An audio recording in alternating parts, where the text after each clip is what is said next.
Good evening, students. Students, today I am going to start,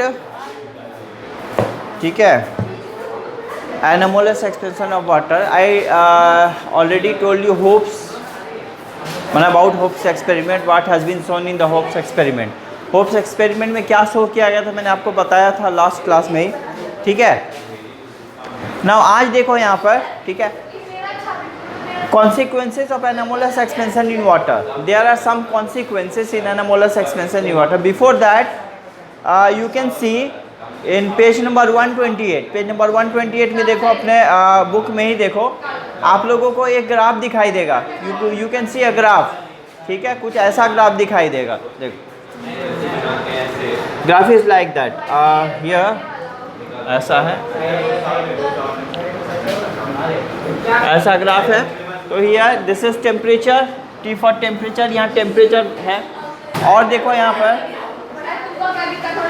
starts, ये 12 है, ठीक है. फॉर T1 टेम्परेचर, मतलब किसके लिए बोले तो होप एक्सपेरिमेंट जो दिखाया था मैंने, नीचे का जो थर्मामीटर लगा हुआ था ना, उस ऊपर जो लगा हुआ था उसके लिए, और T1 है ना. तो वहाँ पर देखो क्या दिखाया था, वहाँ दिखाया था, देखो 12 से 12 क्या था, रूम टेम्परेचर है. This is room temperature, this is room temperature, है ना. तो हो क्या रहा है, देखो ये टेम्परेचर फॉल करेगा, फॉल कर रहा है, ये द टेम्परेचर विल फॉल, ये फॉल हो रहा है, क्लियर. बट कंटिन्यूसली फॉल हो रहा है कहाँ पर, 0 पर. This temperature continuously fall to 0, ठीक है. होप एक्सपेरिमेंट में मैंने दिखाया था, ऊपर जो थर्मामीटर लगा था उसका टेम्परेचर कंटिन्यूसली फॉल किया 12 से लेकर के 0. कब, जब नीचे का टेम्परेचर कांस्टेंट हो गया, 4 डिग्री चला है उसके बाद. क्लियर. सो नाउ यहाँ पर क्या है, दिस टेम्परेचर इज 4 डिग्री, ठीक है. Now see, this is time, this is time. जैसे टाइम बढ़ रहा है वैसे टेम्परेचर फॉल कर रहा है. And this temperature in degree C, this temperature in degree celsius, ठीक है. एक ग्राफ ऐसा है, दूसरा ग्राफ आप देख पाओगे, ठीक है. दूसरा ग्राफ ऐसे देख पाओगे, ठीक है. नाउ या फिर ऐड कर लो पेज, यहाँ पर दूसरा ग्राफ देखोगे ऐसा है. Here temperature in degree C, this is temperature in degree celsius, ठीक है. इस केस में क्या हुआ था, इस केस में देखना temperature it is time, it is time.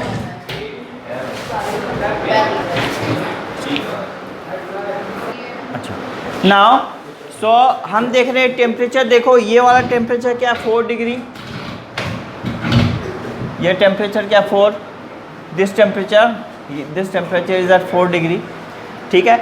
यहाँ देखना पहले कहाँ था, रूम टेम्परेचर 12 पर था, 12 डिग्री सी पर था ना.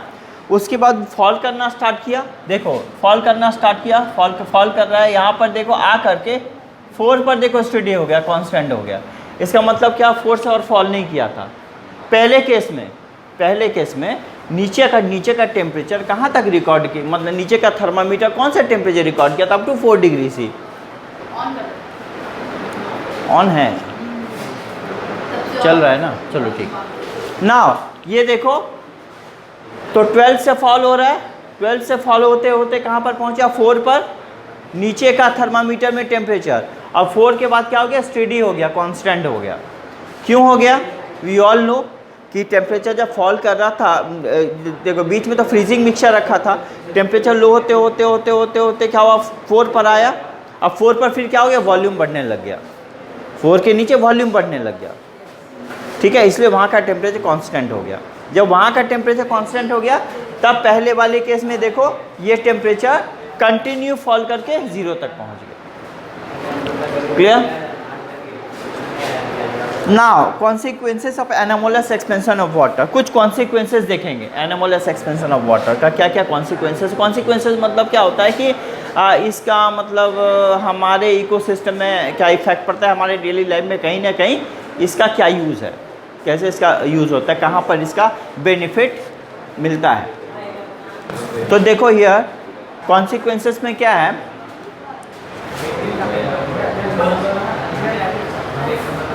देखिए anomalous expansion of water helps in preserving aquatic life during very cold weather.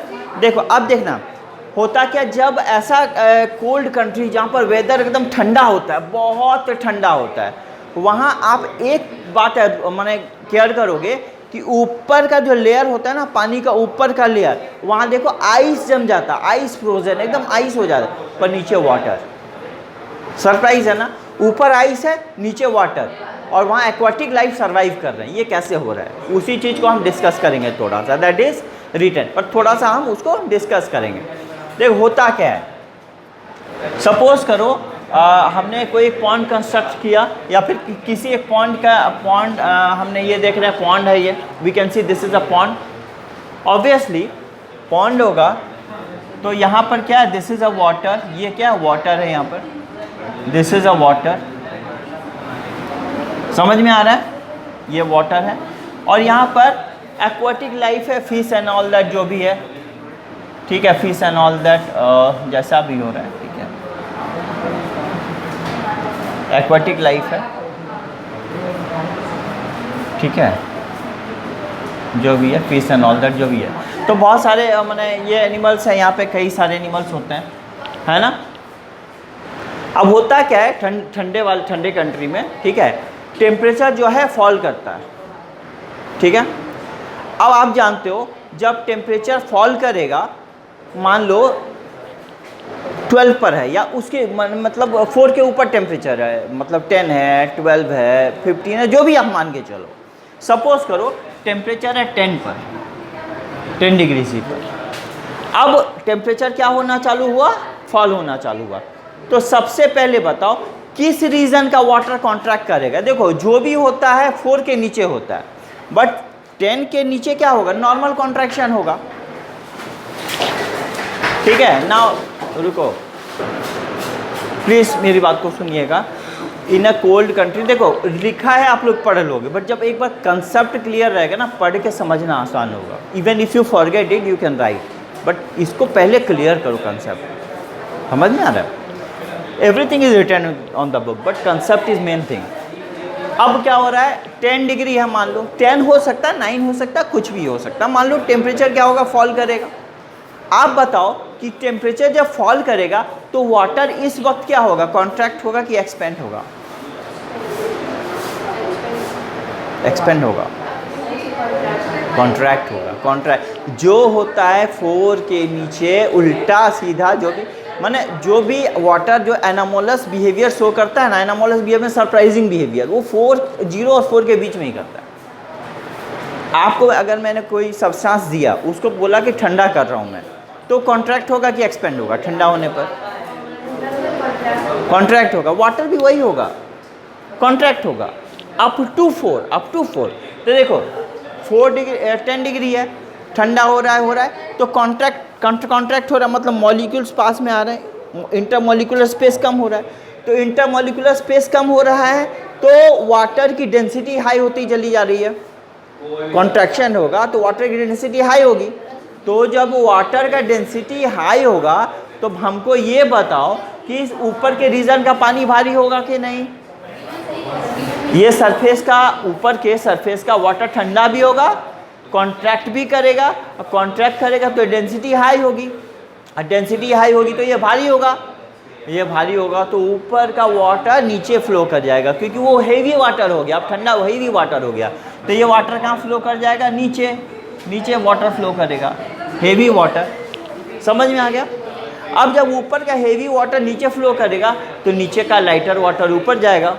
अरे यार, ऊपर का तो टेम्परेचर लो हो रहा है, नीचे का तो क्या, मैं नीचे का फिर ऊपर जाएगा, तो ऐसे कन्वेक्शन करंट सेटअप हो जाएगा। तो यानी कि फिर नीचे का वाटर कहाँ चला जाएगा, ऊपर चला जाएगा। अब जब नीचे का वाटर ऊपर चला गया, ऊपर का तो यहाँ का तो टेम्परेचर कंटिन्यू फॉल कर रहा है, फॉल कर रहा है ना, फॉल करते करते करते करते अब जब और फॉल कर रहा है तो ये और कॉन्ट्रैक्ट होगा, और कॉन्ट्रैक्ट होगा, और कॉन्ट्रैक्ट होगा तो क्या हो जाएगा, हेवी हो जाएगा, और कॉन्ट्रैक्ट होगा तो हेवी हो जाएगा, हेवी होके उस रीजन का वाटर फिर कहाँ चला जाएगा, नीचे चला जाएगा। अगेन वो कॉन्ट्रैक्ट होगा, नीचे चला गया, हेवी हो गया, नीचे ठंडा हो गया, फिर नीचे का रीजन का वाटर कहाँ चला गया, ऊपर चला गया। तो अब नीचे का रीजन का वाटर ऊपर चला गया तो ऊपर फिर से ठंडा हो गया। Is it clear? आप लोग इतना शाउट कर रहे हो तो मुझे तो समझ में नहीं आ रहा है कि मतलब कैसे बताएं। देखो तो नीचे का फिर वाटर ठंडा होगा, ऊपर का डेंसिटी कम होगा, वो वाटर सिंक करेगा, फिर नीचे का फिर ऊपर जाएगा, फिर ठंडा हुआ, फिर ऊपर का नीचे आएगा। मतलब जब हाई डेंसर वाटर हो गया दैट कम्स डाउन, और नीचे का जो वाटर हो गया वो क्या होगा, वो फिर ऊपर जाएगा। तो ऐसे करते करते करते करते पूरा पानी ठंडा होगा। Up to which temperature, up to 4 degree. 4 degree बात समझ में आ रही है, अप टू 4 डिग्री।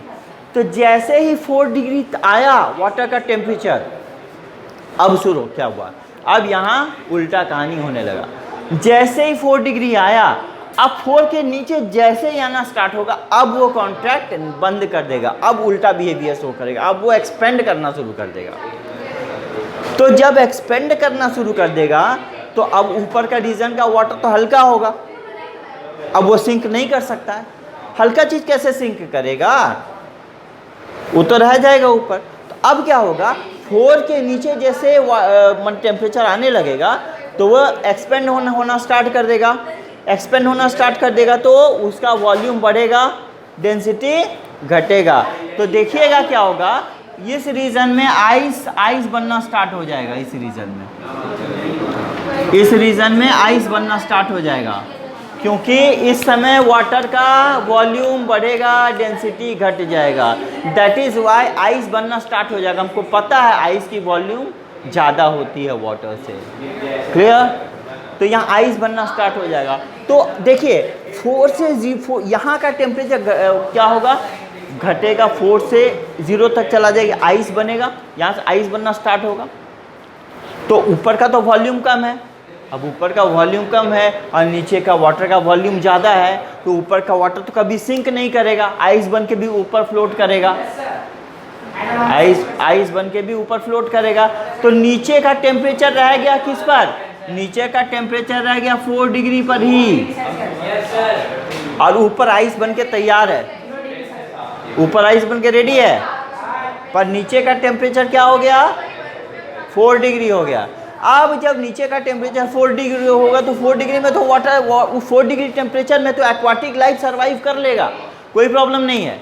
ऊपर तो आइस बन गया। आप देखोगे कभी कभी क्या होता है, एक मिनट, कभी कभी क्या होता है, ये आइस का लेयर मोटा हो जाता है, मोटा हो जाता है, ठीक है, मोटा हो, बट इतना नहीं होता कि इसको कवर कर ले, वो अप टू सर्टेन लेवल रहता है, और एक्वाटिक लाइफ सर्वाइव करता है। मैंने जो समझाया यहाँ तक, कोई क्वेश्चन? हाँ बताओ हिमांशु। नहीं, मैंने ये नहीं बोला आइस ऊपर जाएगा। आपने सुना मैंने क्या कहा, वही तो सुनना था ना। मैंने कब कहा आइस ऊपर चला जाएगा? नहीं, मैंने परफेक्ट बोला है। मैंने बोला है सोनी की आइस ऊपर चला जाएगा, मैंने बोला आइस ऊपर चला जाएगा। हाँ, तो आइस का जो वॉल्यूम पानी से कम होता है, समझ में आ रहा है, वॉल्यूम वाटर से ज़्यादा होता है, तो और डेंसिटी जो होगी वाटर से कम होगी, तो ऑब्वियसली फ्लोट करेगा, ऑब्वियसली फ्लोट करेगा। बोलो। हाँ, तो आइस का जो, सुनो ना, आइस का जो वॉल्यूम होता है ना वो वाटर से ज़्यादा होता है, और आइस की डेंसिटी वाटर से कम होती है, तो वो फ्लोट करती है वाटर के सरफेस पर। आप समझ पा रहे मैंने क्या कहा? Why ice floats on the water? Because the volume of ice is more than water.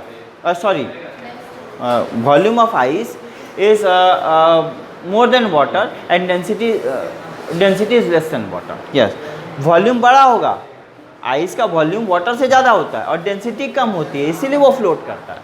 Density ज़्यादा होती तो नीचे सिंक कर जाता, क्योंकि वो सब्सटेंस पानी में जरूर डूबेगा जिसकी डेंसिटी पानी से ज़्यादा होगी। तो आइस में ऐसा नहीं होता, आइस में कम होता है। ठीक है, ओके। देखो हिमांशु, एक मिनट, मैं आपके लिए एक बार रिपीट कर देता हूँ, ठीक है, ध्यान से सुनिएगा। ठंडा कंट्री रीजन है, एक बार खाली कंसंट्रेट करो इधर। ठंडा रीजन है, कोल्ड रीजन है। मान लो टेम्परेचर 10 डिग्री है, 9 डिग्री है, कुछ भी है, तो टेम्परेचर फॉल करना स्टार्ट होगा। तो जैसे ही टेम्परेचर फॉल करना स्टार्ट होगा तो यहाँ का लेयर का वाटर ठंडा होगा। ठीक है, आपको पता है जब हम कोई सब्सटेंस ठंडा होता है तो उसका इंटरमोलिकुलर स्पेस कम होता है, कॉन्ट्रैक्ट होता है। तो जब ये पानी कॉन्ट्रैक्ट होगा तो उसका डेंसिटी बढ़ेगा, डेंसिटी बढ़ेगा तो हेवी हो जाएगा, और हेवी वो वाटर हो जाएगा तो वो वाटर नीचे जाएगा, और यहाँ के वाटर का जगह लेने के लिए इधर से वाटर चलाएगा ऊपर। फिर ये जो यहाँ से जो वाटर गया वो फिर से ठंडा होगा, क्योंकि टेम्परेचर तो लगातार फॉल कर रहा है। फिर वो कॉन्ट्रैक्ट होगा, फिर नीचे जाएगा। तो ऐसे करते करते करते करते क्या हो जाएगा, वाटर का टेम्परेचर, पूरे वाटर का टेम्परेचर 4 डिग्री आ जाएगा। जब 4 डिग्री आएगा, यही कहानी होती है कि 4 डिग्री के नीचे अब वो कॉन्ट्रैक्ट नहीं होने लगता, एक्सपेंड होने लगता है। जब एक्सपेंड होने लगता है तो यहाँ पर क्या होगा, volume of water will be more and density will be less. इस रीजन में तो आइस बनेगा, और आइस क्या हो जाएगा, ऊपर में फ्लोट करेगा। और आइस क्या होता है, बैड कंडक्टर ऑफ हीट होता है, वो नीचे, वो ऊपर के टेम्परेचर को नीचे नहीं आने देगा। तो बेचारी एक्वाटिक लाइफ जो होंगे वो सर्वाइव कर लेंगे 4 डिग्री पर। This is the consequences of anomalous expansion of water. चल रहा है वीडियो? Yes sir. ओके, तो ये था फर्स्ट कॉन्सिक्वेंसेस जो मैंने आप लोगों को अभी अभी बताया। ठीक है, how aquatic life survive under water. ठीक है, हाँ हाँ, उसके बाद ठीक है, सेम थिंग इज रिटन। तो अब यहाँ पर देखो, कभी कभी और एक बात यहाँ होता है, anomalous expansion of water is responsible for bursting of water pipeline and destruction of crop during very cold night. जब देखना बहुत ठंडा नाइट होता है, रात होता है, जब बहुत ठंडा नाइट होता है, तो जानते हो क्या होता है, जो प्लांट का कैपिलरी होता है ना, प्लांट का ट्यूब देखते हो ना, ट्यूब कैपिलरी, प्लांट्स कैपिलरी, उसमें देखिएगा तो पानी रह जाता है ना, जब उसका टेम्परेचर, कोल्ड नाइट का टेम्परेचर 4 से नीचे होता है। तो जब उसका टेम्परेचर 4 से नीचे जाता है तो उस कैपिलरी में जो पानी है ना, वो क्या होता है, उसका वॉल्यूम बढ़ता है। तो जब उसका वॉल्यूम बढ़ेगा तो वो आइस में कन्वर्ट होगा, और जब वो आइस में कन्वर्ट होगा तो उस कैपिलरी पर प्रेशर डालेगा, प्रेशर। समझ में आ गया मैं क्या बोल रहा हूँ? ठीक है, प्लांट का मान लो ये प्लांट है, प्लांट का कैपिलरीज वगैरह है, ये प्लांट है, सर्टेन प्लांट है यहाँ पर, ठीक है, ये प्लांट है। तो यहाँ पर वाटर होगा, मान लो ये वाटर होगा, सम वाटर इज देयर। अब when temperature below 4 degree C, जब 4 डिग्री सी के नीचे टेम्परेचर जाएगा तो क्या होगा पता है, हम जानते हैं 4 के नीचे वाटर का अनयूजुअल बिहेवियर स्टार्ट होता है। तो ये क्या होगा, कॉन्ट्रैक्ट के बदले एक्सपेंड करेगा। तो जो एक्सपेंड करेगा तो ये वाटर आइस में कन्वर्ट होगा, और हमको पता है कि जब वाटर आइस में कन्वर्ट होती है तो उसकी वॉल्यूम ज़्यादा होती है। तो वॉल्यूम ज़्यादा बढ़ेगा तो कैपिलरी पर इधर प्रेशर नहीं डालेगा, इधर और इधर प्रेशर डालेगा, इधर दोनों तरफ प्रेशर डालेगा। तो जब प्रेशर डालेगा तो कैपिलरी ब्रस्ट, प्लांट क्रॉप्स खराब हो जाएगा, गया काम से। तो this happens at cold night, यही कोल्ड नाइट में होता है। तो क्या लिखा है, in winter night as the atmospheric temperature starts falling below 4 degree C, water in the pipe line expands and exerts a large pressure on the pipes, pipes पर बहुत ज़्यादा प्रेशर डालेंगे। Same reason as there capillary burst when the water in them reaches below 4 degree C, जब water 4 degree सी के नीचे होगा यही होगा। क्लियर? तो इसको प्रोटेक्ट करने के लिए क्या किया जाता है पता है, मतलब fields are filled with water, field को ही, सुनो ना, फील्ड को ही पानी से भर देता है। क्या हो जाएगा, जब हम फील्ड को ही, मान लो ये हमारा फील्ड है, खेत फील्ड है, यहाँ पर क्रॉप्स है बहुत सारा, ठीक है, इसका कैपिलरी होगा, ये क्रॉप्स है, इसका कैपिलरी होगा, यहाँ पर कैपिलरी होगा, तो यहाँ पर क्रॉप्स है, इसी को पानी से भर देते हैं, इसी को वाटर से फिल कर देते हैं। तो वाटर से फिल करने से क्या होगा पता है, हमको पता है कि वाटर क्या होता है, हीट का एक तरह से इंसुलेटर होता है, वो जो टेम्परेचर को और लो होने नहीं देगा, 4 के नीचे जाने नहीं देगा। वाटर फिल करेंगे ना तो क्या होगा, और टेम्परेचर को लो नहीं होने देता है। और एक बात, वाटर है हाई थर्मल हीट कैपेसिटी, सबसे ज़्यादा अगर कोई हीट एब्जॉर्ब कर सकता है तो वाटर कर सकता है सबसे ज़्यादा, और सबसे ज़्यादा देर तक हीट छोड़ता भी तो वाटर ही है। तो वाटर का थर्मल कैपेसिटी बहुत दूसरे सब्सटेंस के मुकाबले बहुत हाई होती है। तो इसीलिए तो देखते हो कि बहुत गर्मी पड़ती है ना, तो देखो पानी का छिड़काव करते हैं चारों, देखते हो ना, पानी छिड़क देते हैं, तो क्या होता है, ठंडा बहुत देर तक रहता है। क्योंकि जब वाटर फेंकते हैं ना तो बहुत देर तक हीट को सराउंडिंग से एब्जॉर्ब करेगा, तो सराउंडिंग का टेम्परेचर फॉल करेगा और हम आराम से रह सकते हैं। तो वाटर जब फेंक देते हैं यहाँ पर, तो वाटर क्या कहता है, कैपिलरी के टेम्परेचर को और फॉल नहीं होने देता है। तो और फॉल नहीं होगा तो भाई एक्सपेंड नहीं करेगा, तो ये सेफ रहेगा। तो फार्मर यही काम करते हैं वहाँ पर। मैंने इज इट क्लियर, मैंने क्या बोल रहा हूँ, बात समझ में आ रही है आपको? दैट हैपेंस हियर, ओके, ठीक है। So this part has been done. Now energy flow and its importance. अब हम बात करेंगे energy flow in our ecosystem. हम देखते हैं कि एनर्जी का इकोसिस्टम में फ्लो होता ही रहता है। इकोसिस्टम क्या होता है, व्हाट इज इकोसिस्टम? अगर इकोसिस्टम बोलेंगे तो क्या समझ में आता है? हमारा जो है एटमॉस्फेयर बैलेंस्ड है। बैलेंस्ड क्यों है? कंटिन्यूसली एनर्जी एक फॉर्म से दूसरे फॉर्म में फ्लो होते रहती है, तो हमारा एटमॉस्फेयर बैलेंस्ड है, ठीक है। अब एनर्जी फ्लो कैसे होती है मैं बता रहा हूँ। एक मिनट प्रॉब्लम है अगर मान लो समझने में, ठीक है। देख आवाज़ में क्या होगा, क्लास में माइंड डिस्ट्रैक्ट होता है, क्या फ़ायदा है आवाज़ करके, ठीक है। तो energy flow in and its importance, अभी तक हमने बता दिया ये सब पॉइंट। तो a unit composed of biotic component, that is अब बायोटिक कंपोनेंट क्या होता है? प्रोड्यूसर होता है, कंज्यूमर होता है, डिकम्पोजर्स होता है। इसको हम लोग बोलते हैं हमारे इकोसिस्टम्स का बायोटिक कंपोनेंट। अलाइव, जीवन जिसमें होता है, जीवन बायोटिक कंपोनेंट जिसमें लाइफ होता है। दूसरे टाइप के कंपोनेंट होते हैं, दैट इज अबायोटिक। समझ में आ रहा है? They are abiotic, like light, heat, rain, humidity, inorganic, organic, these are what? These are abiotic, ठीक है। तो इसको हम लोग इकोसिस्टम बोलते हैं। तो इकोसिस्टम तो मेनली 2 यूनिट से कंपोज होता है, एक होता है बायोटिक, एक होता है abiotic. Are you getting my point? So if we speak here about that, तो क्या हो गया, कौन कौन सा यूनिट होता है? Unit composed of the biotic component. अच्छा, a unit composed of biotic component. Biotic component क्या होता है? A unit composed of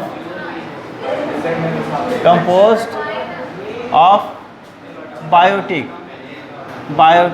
component.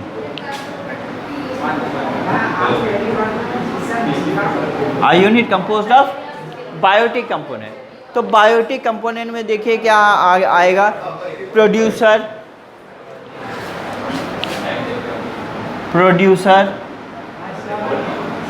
ठीक है।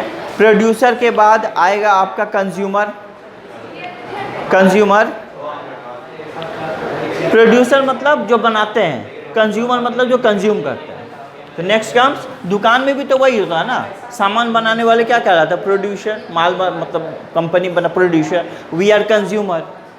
तो यहाँ पर क्या हो गया, एक प्रोड्यूसर हो गया, दूसरा कंज्यूमर, ठीक है। उसके बाद आ जाएंगे हम लोग प्रोड्यूसर, कंज्यूमर्स एंड डिकम्पोजर्स।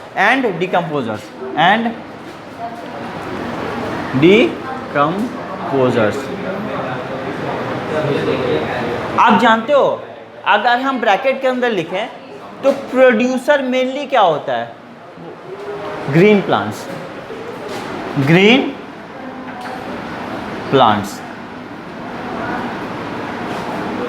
ठीक है, ग्रीन प्लांट्स।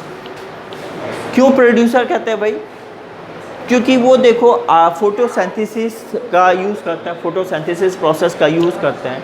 उस प्रोसेस में सन की लाइट का यूज़ करते हैं, कार्बन डाइऑक्साइड एटमॉस्फेयर से लेते हैं, वाटर लेते हैं, मिनरल्स, ये सारी चीज़ें ले करके क्या प्रिपेयर करते हैं, फूड प्रिपेयर करते हैं, ठीक है। और फूड में जो है एनर्जी जो होती है स्टोर कर दी जाती है, मतलब वो फूड में एनर्जी स्टोर करते हैं, किस फॉर्म में, केमिकल एनर्जीज के फॉर्म में स्टोर करते हैं। तो वो क्या करते हैं, ये बनाते हैं, ये फूड्स ये सब बनाते हैं, समझ में आ रहा है। ये फीड नहीं करते किसी को, ये खुद फूड्स बनाते हैं, समझ में आ रहा है। तो इसीलिए इसको बोलते हैं प्रोड्यूसर, ग्रीन प्लांट्स, क्योंकि वो पैदा ही करते हैं, प्रोड्यूस ही करते हैं, वो कंज्यूम नहीं कर सकते, ठीक है। कंज्यूमर्स लेवल में हम कौन आता है, कंज्यूमर्स लेवल में हम लोग आते हैं, ह्यूमन बीइंग्स, छोटे और एनिमल्स होते हैं, ठीक है। तो कंज्यूमर्स क्या होता है, खाने वाले, किसको खाने वाले, प्रोड्यूसर को खाने वाले। और कंज्यूमर्स को भी हम लोग, कंज्यूमर्स को भी अगर हम लोग डिवाइड कर दें तो कंज्यूमर्स में भी तो टाइप आ गया ना, कंज्यूमर्स तो कुछ ग्रीन प्लांट्स को खाएंगे, कुछ प्लांट को भी खाते हैं, एनिमल को भी खाते हैं, और कुछ केवल एनिमल को खाते हैं, होता है ना। तो एक तो हो गया आपका हर्बीवोरस,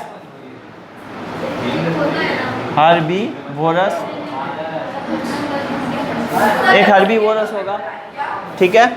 हाँ बोलिए।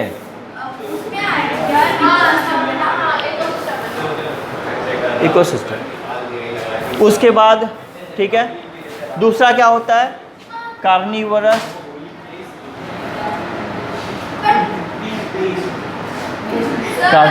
हाँ, कंज्यूमर्स हम लोग क्या कंज्यूमर, आखिर क्या खाएंगे, कुछ तो खाएंगे भाई, नहीं तो प्लांट खाएंगे, वेजिटेबल्स खाएंगे।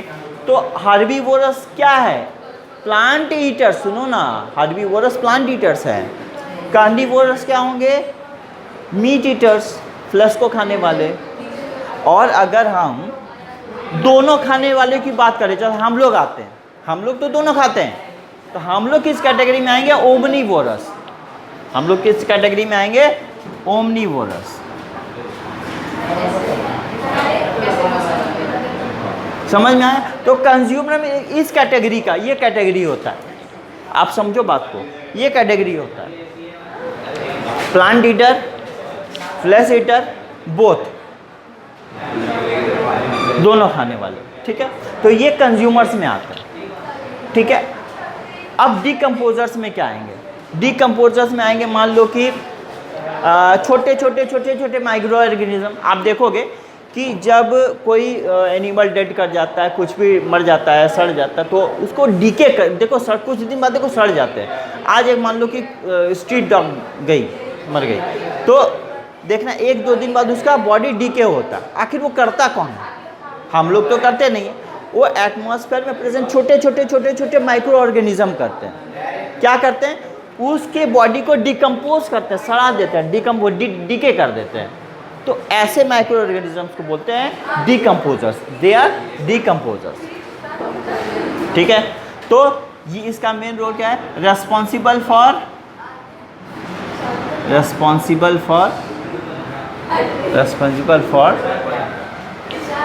डिकेइंग ऑफ डेड, देखो यहाँ जगह नहीं, मैं एरो देके नीचे लिख देता हूँ, डेड ऑर्गेनिज्म। समझ में आ गया, क्लियर। तो ये कैटेगरी है, समझ में आ रहा है। अब सीधी सी बात है भाई, तो कैसे एनर्जी फ्लो कर रहा है, तो एनर्जी फ्लो करने का यही सिस्टम है भाई। एक क्या होता है, दूसरे को खाता है, दूसरा तीसरे को खाता है, तो इसकी एनर्जी उसमें चली गई, उसकी एनर्जी उसमें ट्रांसफ़र हो गई। अगर मैं आपको एग्जांपल दूं, ये बात समझ में आ गया आपको। अगर मैं एग्जांपल दूं तो आप देखिएगा, प्रोड्यूसर में छोटे प्लांट आएंगे, आप जानते हो। आखिर खाएंगे उसको कौन, खाने वाले देखो प्राइमरी कंज्यूमर हो सकते हैं, छोटे मोटे कीड़े मकोड़े होते हैं जो प्लांट को भी ईट करते खाते हैं। तो वो क्या होता है, वो कहलाता है प्राइमरी कंज्यूमर्स, यानी कि ग्रीन प्लांट को फर्स्ट स्टेज में खाने वाले, पहले स्टेज में खाने वाले वो कौन है, प्राइमरी कंज्यूमर्स। बात को समझिएगा, प्राइमरी। तो उसको छोटे कीड़े मकोड़े खा सकते हैं, या नहीं तो हम लोग भी डायरेक्टली खा सकते हैं। तो फर्स्ट कंज्यूमर मतलब प्राइमरी कंज्यूमर, समझ गया है? तो ये प्राइमरी कंज्यूमर आ गए। जैसे आप बुक में देखोगे तो एक क्रिल है, छोटा सा इंसेक्ट है, उसके बाद आ जाएंगे सेकेंडरी कंज्यूमर्स। अब छोटे मोटे कीड़े मकोड़े को भी मान लो एक फिश खा जाती है, तो प्लांट की एनर्जी उस छोटे से क्रिल में चली गई, कीड़े में चली गई, उसने प्लांट को खाया, उसकी एनर्जी उसमें ट्रांसफर हो गई। अब क्या हुआ, क्रिल को खाता है फिश, मछली, तो उसकी एनर्जी फिश में चली गई, तो हुआ ना एनर्जी फ्लो, फिश में चली गई। अब हाँ फिश, हाँ सेकेंडरी, यस सेकेंडरी, तो सेकेंडरी में आ जाएगा, फिश सेकेंडरी में आ जाएगा।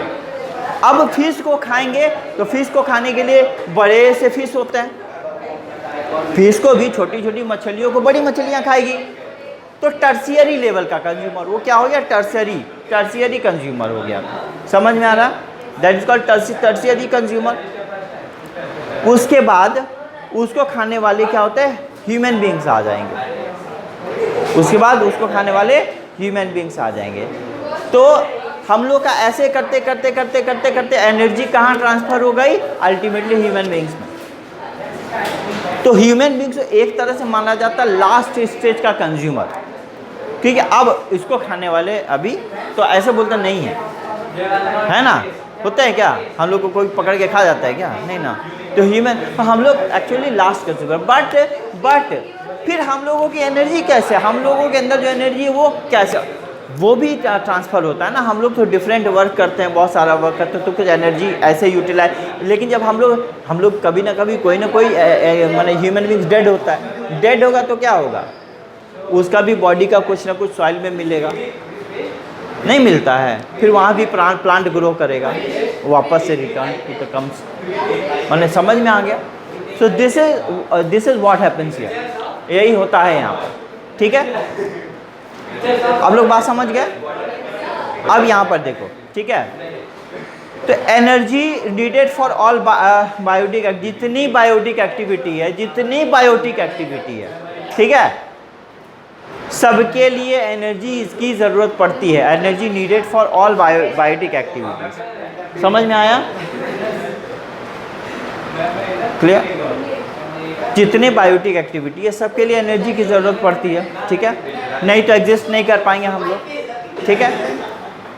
तो existence of living beings we are all the living beings, ठीक है। जैसे प्लांट भी हो गए, एनिमल भी हो गए, ह्यूमन भी हो गए, ये डिपेंड करते हैं एनर्जी फ्लो के ऊपर, समझ में आ गया? तो जब तक उनमें एनर्जी फ्लो नहीं होगा तो सर्वाइव नहीं करेंगे। कैसे फ्लो होता है मैंने अभी बताया थोड़ी देर पहले, ठीक है। जो बोला most significant source of energy for all ecosystem is sun, सब में एनर्जी फ्लो होती है, बट मेनली कहाँ से आती है, सन से। सन नहीं होगी, फोटोसिंथेसिस बंद, प्लांट कहाँ से फूड प्रिपेयर करेंगे, प्लांट का फूड प्रिपरेशन बंद, हम लोग कहाँ से सर्वाइव करेंगे, we depend on the plant, ठीक है। तो हाँ, अगर कोई सर्वाइव, कोई लाइफ ही नहीं रहेगी ना, तो मेन सोर्स इज सन। तो आज अब यहाँ एक सबसे बड़ी बात होती है, एनर्जी सन से आती है, ठीक है, डिफरेंट वेज में यूटिलाइज हो जाती है।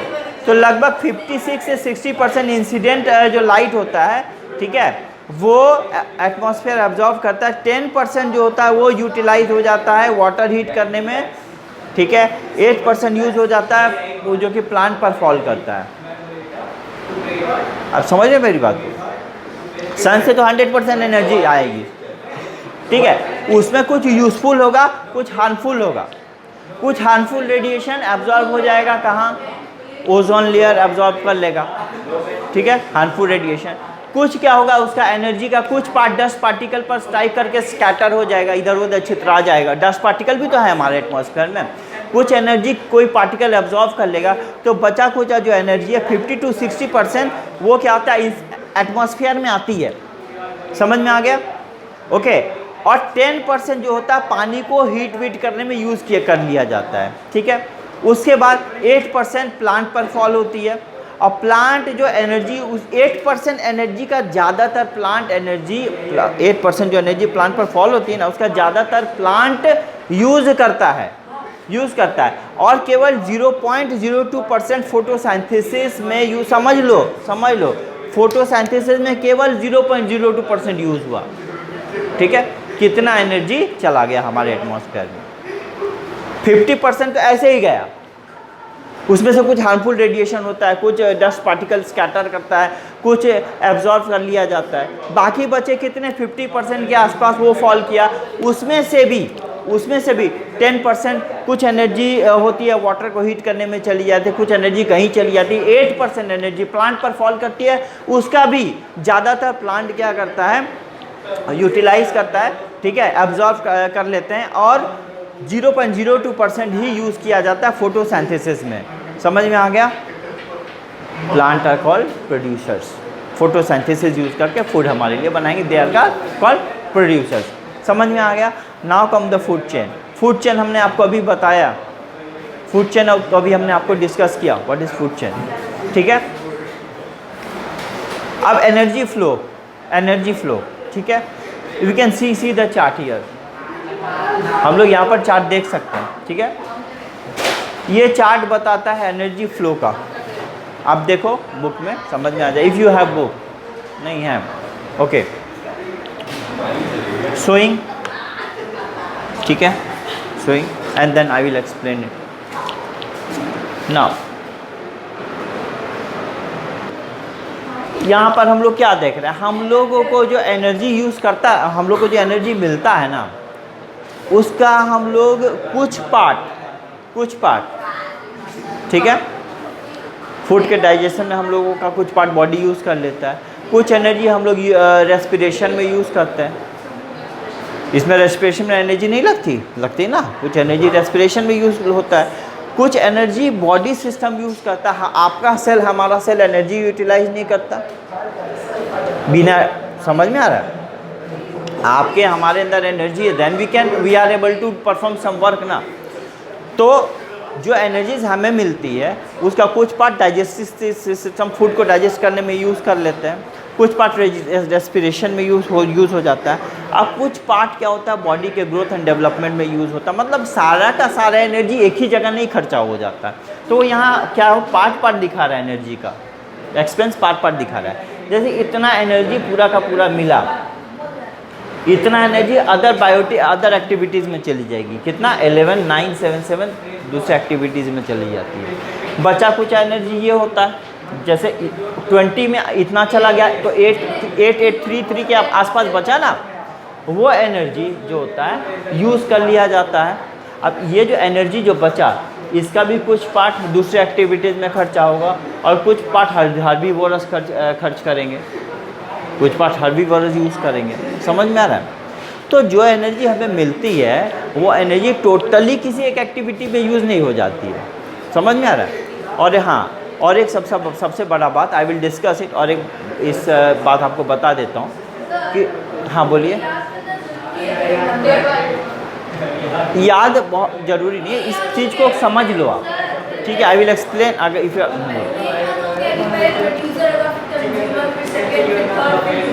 हाँ, अप्रॉक्सीमेटली याद रखो, बस ऐसा होता है। क्यों होता है, क्या नहीं होता, ये डेटा समझ में आ रहा है, बस समझ लो होता क्या। क्लियर? मेरी बात को सुनो। एक और इम्पॉर्टेंट बात क्या है कि जैसे एनर्जी फ्लो होता है ना नीचे के लेवल से, अब सपोज कोई प्लांट है, सर्टेन एनर्जी, प्लांट का कुछ एनर्जी है, क्यों बोलो तो सन की एनर्जी को यूज़ करके उसने फूड को प्रिपेयर किया, तो it has already some energy. अब प्लांट को खाएंगे कौन? छोटे छोटे क्रिल एंड ऑल दैट। आपको पता है प्लांट की एनर्जी केवल 10% यूज़ कर पाएगा। यस, प्लांट की एनर्जी का 10% वो यूज़ करेगा। क्लियर? बाकी एनर्जीज गई अदर एक्टिविटीज़ में, 10% वो यूज़ करेगा। समझ में? अब क्या हुआ, 10% उसमें स्टोर है, अब उसको खाने वाले कोई छोटे फिश हो गए, अब फिश क्या करेगा, फिश भी 10% एनर्जी को यूज़ करेगा। हाँ, I will explain it once again, not a problem, ठीक है। चलो, थैंक यू सो मच।